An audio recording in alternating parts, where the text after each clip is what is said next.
Alain Fedel, vous conduisez la liste Union populaire républicaine lors des prochaines élections régionales de décembre. Vous êtes auteur, compositeur, interprète. Alors pourquoi avoir décidé de vous lancer en politique? Vous savez, quand on est déjà intermittent du spectacle, on sait très bien que c'est un précaire, c'est un travail précaire. Et c'est simplement un jour se poser des questions. Pourquoi ce qui semblait être tout de même bien ne l'est plus? Et puis on se rend compte un jour qu'on est dans un état de droit. Il y a des lois. Et puis on cherche à savoir pourquoi ces lois, c'est plus nous qui les prenons. Pourquoi 80% des lois sont prises à Bruxelles.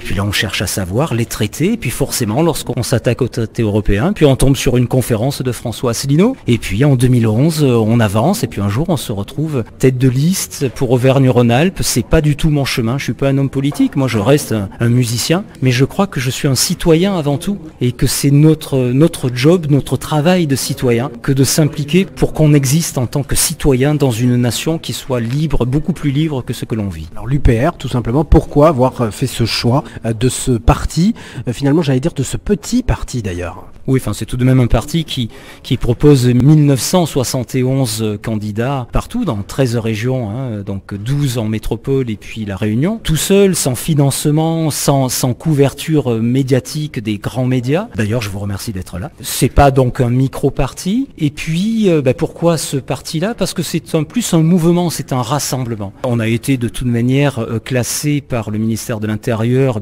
en divers, donc ni à gauche ni à droite et ni aux extrêmes. Et bien on a eu l'intelligence de mettre de côté tout ce qui pourrait nous diviser pour aller dans un seul but, redonner aux Français la liberté de choisir eux-mêmes leur destin collectif et de refaire de la France le pays des hommes libres. Et bien moi, avec mon âme d'artiste, ça me plaît bien ça, le pays des hommes libres. Pour ces prochaines régionales, imaginons que vous soyez élu à cette région, normalement c'est le but, quelles seront vos priorités? Écoutez, moi les priorités, c'est ce qui me plaît dans ce parti-là, c'est de remettre le citoyen, c'est ce que je retiens vraiment de notre programme, de remettre le citoyen à la place qu'il doit avoir. C'est de le remettre là où ça se passe. Nous venons de la Déclaration des droits de l'homme et du citoyen, où on oublie les couleurs de peau, on oublie les religions, on oublie tout ça. On est là, on a des droits et des devoirs inaliénables et on s'investit. Alors en tant que citoyen, lorsqu'on redonne le référendum d'initiative populaire pour que des gens, 1% des gens de la région puissent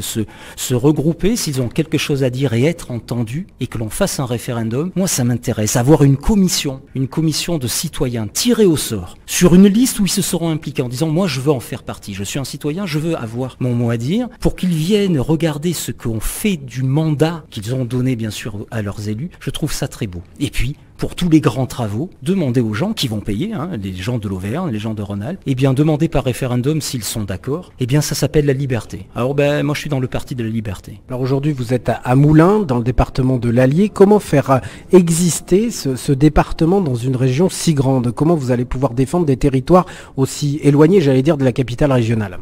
Déjà, on a fait cette région-là pour qu'on sépare les gens qui vivent dans nos régions de là où ça se décide. Il est certain qu'avant, il y avait une identité en Auvergne, où on prenait des décisions comme on pouvait, parce que, je vous l'ai dit tout à l'heure, 80% des lois, quoi qu'il en soit, sont prises à Bruxelles. Mais il y avait une réalité, aujourd'hui, l'Auvergne va être totalement aspirée par la métropole de Lyon, parce que tout a été fait comme ça. Quand on regarde Paris, il y a Paris, et puis il y a la banlieue autour. Vous allez devenir une banlieue de la métropole de Lyon. Moi, ça me plaît pas, parce que je trouve qu'il y avait une belle identité. Alors, qu'est-ce qu'on peut faire pour l'allier? Moi, je souhaite qu'il n'y ait plus l'article 106 du traité sur le fonctionnement de l'Union européenne qui interdit aux États ou aux régions de financer les entreprises publiques. Qu'il y ait l'article 63 qui interdit d'une certaine manière d'interdire les délocalisations. C'est pour ça qu'on a toutes ces délocalisations. En fait, moi, ce que je souhaite pour qu'il y ait un élan de l'Auvergne et de la France en entier, c'est qu'on quitte l'Union européenne parce que c'est un frein à notre développement. Alain Fedel, justement, parlons-en de cette Europe. C'est le cheval de bataille de l'UPR.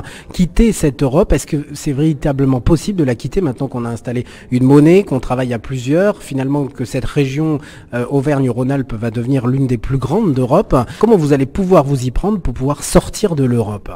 C'est déjà beaucoup plus simple que ce que l'on croit. Il y a des lois, il y a des articles de loi, ils existent, ils ont été mis là. Il y en a un qui s'appelle l'article 50 du traité sur l'Union européenne, le TUE. Lui, il nous permet légalement, sereinement, de dire à l'Union européenne, écoutez, continuez à jouer ensemble, vous êtes un parti de perdants. La zone euro a toujours été la pire zone économique au monde. eh bien, moi je préfère choisir d'autres partenaires ailleurs sur la planète avec qui je vais gagner plutôt que d'être avec tous les perdants qui se sont regroupés. Et je pense que si la France, qui a brillé dans l'histoire, eh bien, ose reprendre un petit peu le flambeau et dire, écoutez, nous on sort, ça fera du bien à plein de pays qui n'ont qu'une envie sûrement, c'est de sortir, mais qui ne le feront pas parce que je ne sais pas quoi. Alain Fedel, là on a imaginé donc le meilleur possible pour vous, c'est-à-dire la réussite à cette élection. Imaginons qu'au deuxième tour, vous ne soyez pas présent à cette élection. Il y aura des consignes de vote. Quelles seront-elles?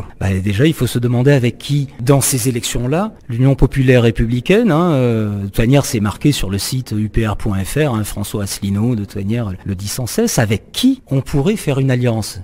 Faire une alliance avec un parti qui appelle à quitter l'Union européenne, pas à la changer, on ne peut pas la changer. Il y a l'article 48 qui impose le vote, le suffrage à l'unanimité, c'est-à-dire tous les pays, 28 États membres qui ont des intérêts totalement divergents, qui se mettraient tous d'accord au même moment sur un même point. Ça ne s'est jamais passé, ça s'appelle l'euro-million. Eh bien, vu qu'il n'y a aucun parti dans ces élections qui propose de quitter l'Union européenne, eh bien, on fera alliance avec personne. Je ne vais pas vous dire comme ce que j'entends, oui, mais attendez, laissons passer le premier tour. Non, nous, on laisse pas passer le premier tour. Nous, on vous dit qu'on fera alliance avec personne. Ou alors, d'un seul coup, il y a quelqu'un qui dit, nous, on appelle à quitter l'Union européenne. Mais là, pour l'instant, je l'ai pas vu, lui. Continuerez coûte que coûte, de toute façon, en cas de victoire ou en cas de défaite, à réaliser encore, à écrire d'autres chansons. Ce parcours, il s'arrête pas là, je suppose, pour vous. Ah non, mais moi, vous savez, quand je travaille, actuellement, je travaille de 7h du matin à 3h du matin devant mes ordinateurs ou sur les routes, aller faire des réunions, tout ça. Et quand je me pose, je prends ma guitare et puis je m'envole parce que je suis comme ça, je suis un musicien. Oui, moi, je continue à être un musicien. Toinière, dans 3 jours, je suis sur scène, donc voilà. C'est amusant. Merci, Alain Fedel. Merci bien.